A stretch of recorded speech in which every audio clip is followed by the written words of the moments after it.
हमारे YouTube channel में आप सभी लोगों का स्वागत है।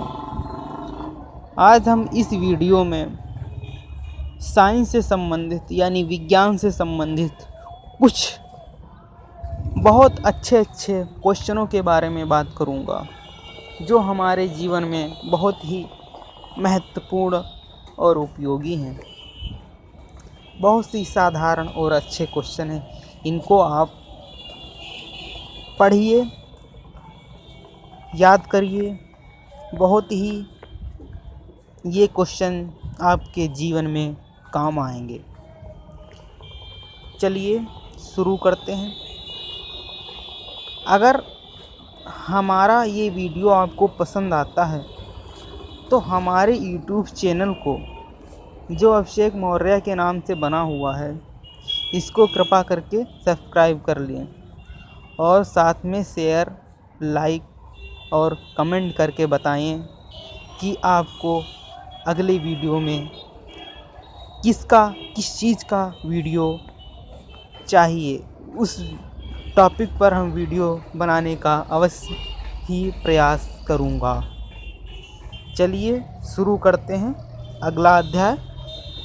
अगले अध्याय में देखते हैं। 7वां ये भाग है, अध्याय है। 7वें भाग में देखते हैं कौन कौन से क्वेश्चन हैं। पहला क्वेश्चन इस वीडियो के अंतर्गत है।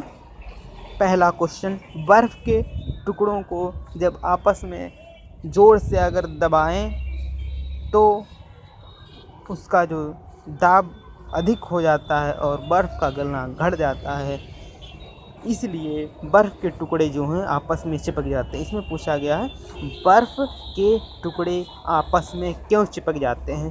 तो बर्फ़ के टुकड़े आपस में दाब अधिक होने के कारण और गलना कम होने के कारण बर्फ़ के टुकड़े आपस में चिपक जाते हैं। चलिए आगे का क्वेश्चन, दूसरा क्वेश्चन देखते हैं। मोटर कार में शीतलन तंत्र किस सिद्धांत पर कार्य करता है। जो मोटर कार में शीतलन एक तंत्र पूरा होता है, वो किस सिद्धांत पर कार्य करता है। केवल संवहन पर। तीसरा क्वेश्चन, जीवित प्राणियों के शरीर में होने वाले निम्न में से कौन सी एक प्रक्रिया पाचन क्रिया कहलाती है। जो जितने भी जीवित प्राणी होते हैं, जान होती है, चलते फिरते हैं, उनमें जो पाचन क्रिया होती है किस आधार पर होती है, वो कौन सी प्रक्रिया कहलाती है, इसमें पूछा गया। ध्यान से समझना क्वेश्चन को। प्रोटीन का अमीनो अम्ल में विघटन, जो प्रोटीन होता है अमीनो अम्ल में उसका विखंडन हो जाता है, विघटन हो जाता है, यही प्रक्रिया पाचन क्रिया कहलाती है।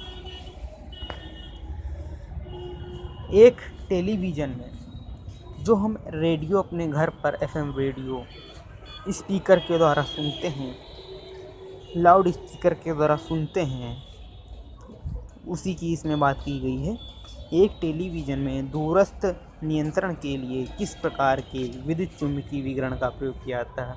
अगर हम रेडियो एक स्थान पर सुन रहे हैं तो जो तरंग होती हैं बहुत दूरी से जो हमारे रेडियो सिग्नल को कैच करती हैं, तब हमको आवाज़ सुनाई देती है। वही पूछा गया है इसमें, वो किस प्रकार की तरंगें होती हैं। लघु रेडियो तरंगे।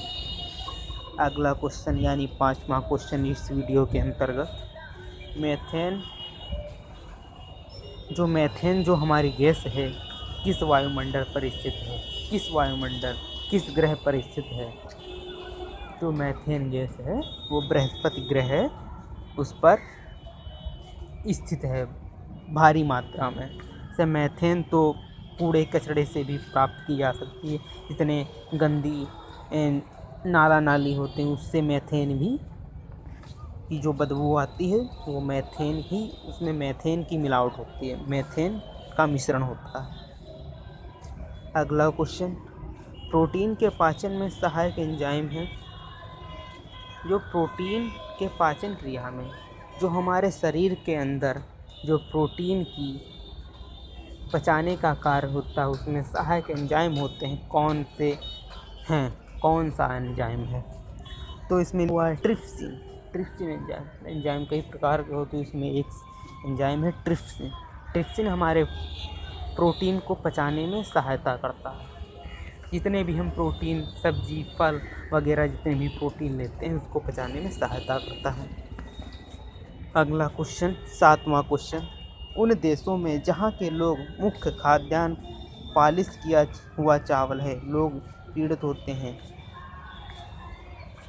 इसमें देखिए बताना है, उन देशों में जहाँ का मुख्य खाद्यान्न पॉलिश किया हुआ चावल लोग ज़्यादातर वहाँ बिकता है तो उनको खाना पड़ेगा। कई देशों में, बड़े बड़े देशों में ज़्यादातर दिखावटी चावल बिकता है, पॉलिश किया हुआ चावल। बहुत दूर से अच्छा कीमती चावल लगता है, पॉलिश उस पर हुई होती है, तो उस चावल को खाने से जो रोग होता है शरीर में, बेरी बेरी रोग होता है, बेरी बेरी रोग हो जाता है मनुष्य में। अगला क्वेश्चन, मांसपेशियों में निम्नलिखित में से किसके एकत्र होने से थकान होती है? मांसपेशियों में निम्नलिखित में से किसके एकत्र होने में थकान होती है? कई बार ज़्यादा मेहनत करने पर हमारे शरीर में बहुत ही ज़्यादा थकान महसूस होने लगती है, और कभी कभी कुछ भी ना काम करें तब भी बहुत ही ज़्यादा थकान होती है। तो किस कारण होती है?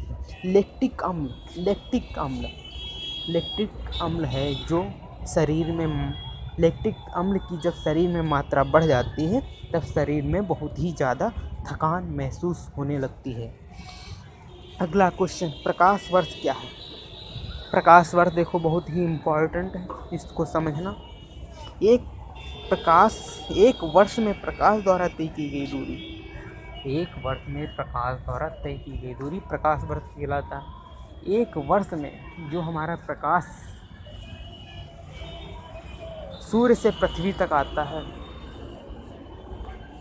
उसके द्वारा तय की गई दूरी प्रकाश वर्ष कहलाता है। एक वर्ष में प्रकाश द्वारा तय की गई दूरी प्रकाश वर्ष कहलाता है।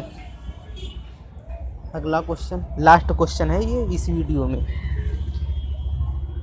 समुद्र की गहराई नापने के लिए कौन सा उपकरण प्रयोग किया जाता है? समुद्र की गहराई नापने के लिए कौन सा उपकरण प्रयोग किया जाता है बताना है। फेदोमीटर। समुद्र की गहराई नापने के लिए कौन सा उपकरण प्रयोग किया जाता है? फेदोमीटर। आज हमारा ये जो टॉपिक था इस वीडियो के अंदर यहीं पर समाप्त होता है। अगर हमारा वीडियो पसंद आता है, अगर आपको कुछ भी ज्ञान, अगर आपको इस वीडियो के अंतर्गत कुछ भी ज्ञान हासिल हुआ हो तो कृपा करके हमारा चैनल अवश्य सब्सक्राइब कर लीजिए। धन्यवाद। आज इस वीडियो के अंतर्गत इतना ही। अगला वीडियो फिर हम अगले दिन अपलोड करेंगे, इससे भी अच्छा वीडियो, इससे भी सुंदर, इससे भी अच्छा। चलिए।